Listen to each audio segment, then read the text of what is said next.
I wanted to show you guys some things to know about the embroidery systems that we're going to use as Tigraph in the studio. So first of all, we're going to be working with a group called that does something called Turtle Stitch, which is a program of block programming that programs stitches for you to then put onto the embroidery machine and run it. I'm not going to show you that because they're going to show you those things. Today I'm going to show you hoop and start an embroidery and just talk about the project that we're going to make at studio. Okay, well maybe we won't be seeing Hatch today. It's a program, and most of the programs are similar. You're going to bring in a JPEG, you're going to optimize it, and then you're going to create stitches on top of that JPEG, and then you're going to produce a file that then the embroidery machine can read. Two ways to transport it. On my old system, I would use a floppy drive. Believe it or not, they still exist. And on a new system, we use something right here. It's a USB key that will go between your computer and the embroidery system. So let's start with hooping. Once you've got the embroidery that you want to do, you're going to have to get all the fabric together that you want to use for your project. So today, we're going to use what's called a fat quarter. This is an 18 by 21 inch piece of fabric that is typically used for all kinds of projects and things. It's really a common thing that you find in the store. I was able to get them on sale, and I'm going to try and get them wholesale so that you can have them for the studio, because you can make really cool projects out of these. And it's a nice shape and size for any kind of embroidery project that you might want to make something else out of, or create an embroidery patch or something like that. So there's this. So then also I pre-cut some bias tape for the sides of the project we're going to make, and for the top of the project we're going to make. It's a little bit wider, double wide, double bias tape, extra wide. So we're going to use that. And then here's the color that we're going to use today is purple. And some tearaway stabilizing sheet. What this does is keep the stitches to the fabric, gives the stitches something to hold on to, and stabilizes the fabric when it's being punctured repeatedly in very close proximity up through the holes and stitches, so that it doesn't tear the fabric or warp it. So this is, I'm going to pull this down a little bit. Okay, so on the frame, it's important to note, this right here is the side that's going to go into the embroidery machine. You're going to snap it in. And here's your adjustment. You want to make sure that's nice and loose when you're getting started. And down here, you can see there's a mark. There's similarly on this other half of the hoop, there's a mark down at the bottom as well.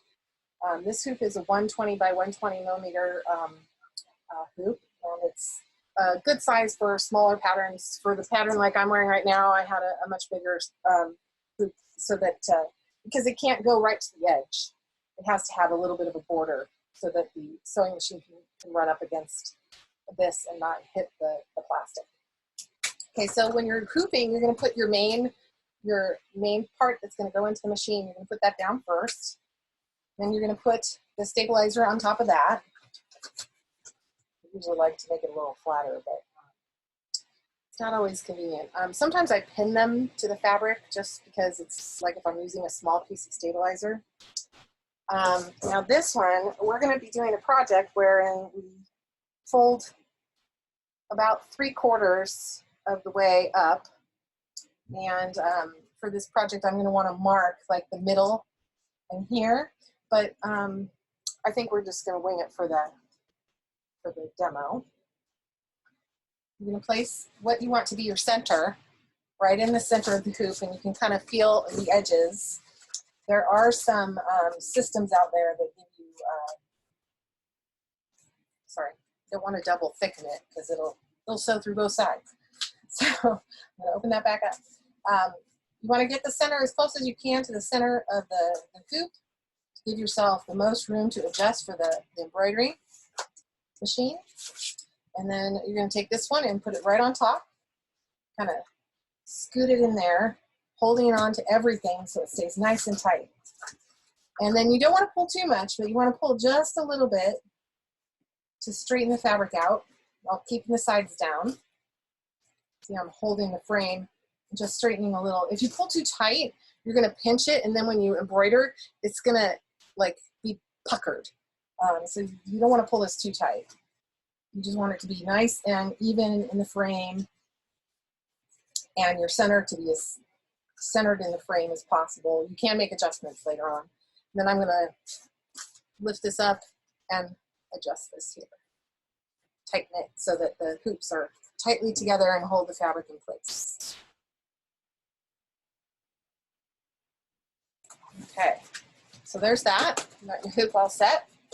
And normally, like I said, I would have like a mark in the center. I use chalk, or sometimes there's like heat disappearing ink that I'll use on the lighter fabrics to mark my center with a ruler and make sure that I've got it exactly like even. Here's the hoop. And one thing to know is you plug it in. And you can do this without the pedal or with the pedal. When I'm doing embroidery, I do it without the pedal. So it's got this big arm, and it's got a little release lever underneath it that you pull it off and on. And that's the embroidery arm. There's also another piece if you want to. You can take it all off and use it as just a regular sewing machine too. So that's nice. Let's see. So then you want to turn it on. And before you put the hoop in, because it's going to ask you to clear it, and it will calibrate the embroidery unit, remove hoop, clear embroidery arm for calibration. So then you hit the OK button, and it makes really bad noises. All right, and I have a little USB key for this particular machine that I use to transfer the file from the computer to the embroidery machine. Okay. You know, I got everything else ready, but the thread. That's going to be a fun thing. Okay, so it says connect USB embroidery stick. Done. Okay. Let's try that again. Okay. Okay. There we go. Okay, so all the embroidery showed up on the screen. I don't know if you can see it. Then I'm going to use the down arrow, pick the one I want, and hit OK. And then the embroidery will pop on the screen. You got to make sure you have the right hoop that matches the hoop size of this. There's some thread information, how many stitches, and so on. Let's see. And then let's go ahead. And then so we're gonna go ahead and put it on the machine. And this is the part that goes in there. If you need to raise or lower the bar, there's buttons here to raise and lower them. Of course, you want to raise it all the way. And then this snaps in. Okay. Get that all out of the way. Okay. Now threading is the key. Actually, before I do this, I'm going to pull this out one more time. There's a bobbin thread down here, and you pull off this plate, and this thread right here is a special kind of thread. It's thinner than usual so that it's lightweight, and it backs the nice pretty thread and keeps it in place. So you just drop this in here, and then you kind of let it come around the side, and it comes through this little notch here, and you pull up a little notch, and you'll see it when you're there, and you pull until you hear it kind of click into place. I can't seem to get it to get in the little groove.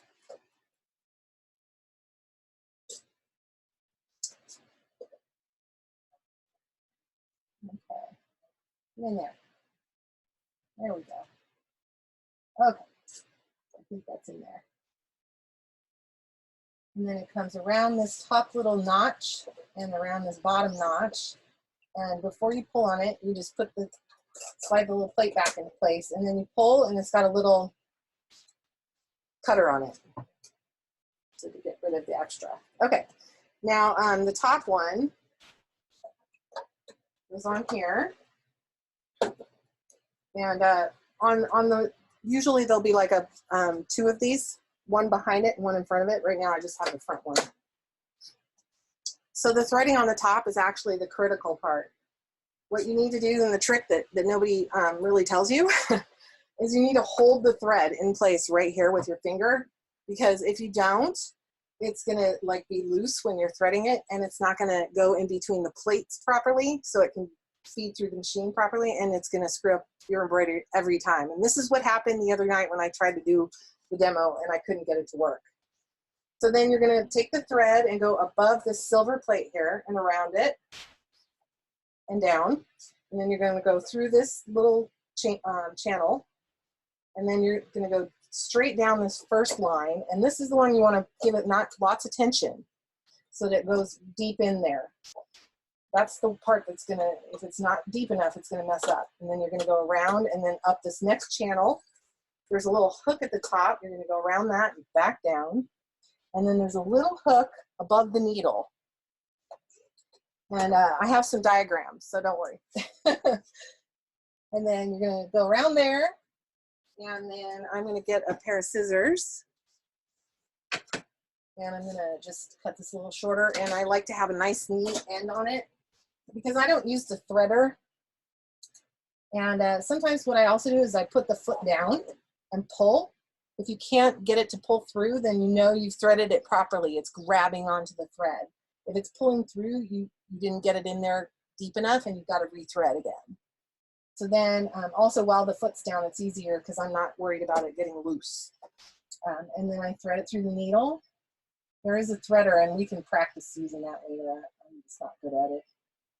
I don't know. I'd prefer to do this, no matter how painful it is sometimes. I like to pull the thread nice and slow because sometimes the thread is kind of wound, and it can get wrapped around the needle if you go too quickly. So then there you go, you're all threaded. Alrighty. And then we're gonna lift this up again so we can get the embroidery hoop in there. Get this snapped on. All right. Okay. And now we are ready. Which thread to go first, because this is really important, is you got to know your order of thread. And I usually like to kind of line it up. So actually, I did the wrong one. I'm going to pull that out. Sorry. I'm going to do light orange, dark orange, pink. I call it blurple. And we're not going to do all these. I'll skip ahead just like a cooking show, okay? And, oh, okay. Then we have light blue and dark blue, or aqua. So then I would do this one first, and thread it through, and then you hit go. I'll do one really quick just to get us going.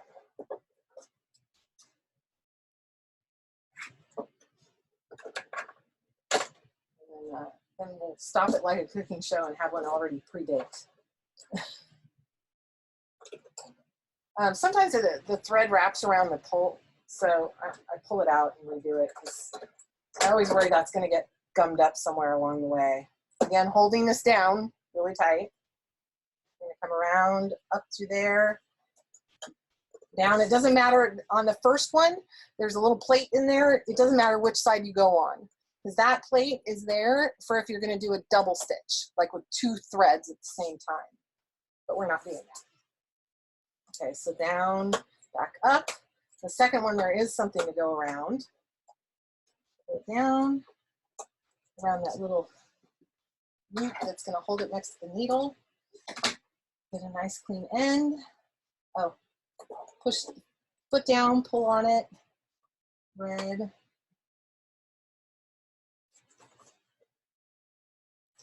Okay, we're ready to go. So to start, well, often, okay, so here's another trick that's really important. If you hit the OK button, it's going to go to the upper left, upper right, lower, and over, and then it's going to go to the center.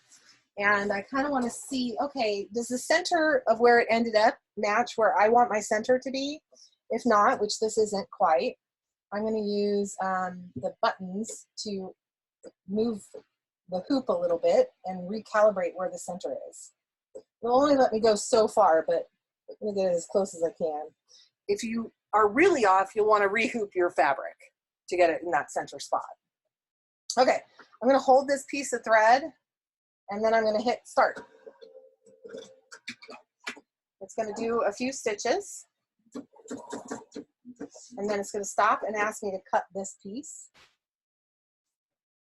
Be careful not to cut the one coming down. I do that all the time. And hit start again and it's just going to go. I'm going to give you a little close up.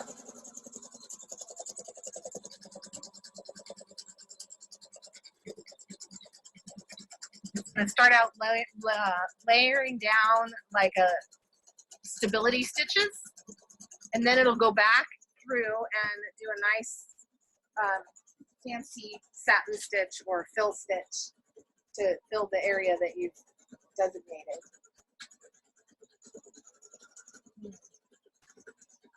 So it's going to do that. I'm going to let it go for just a second and then I can show you.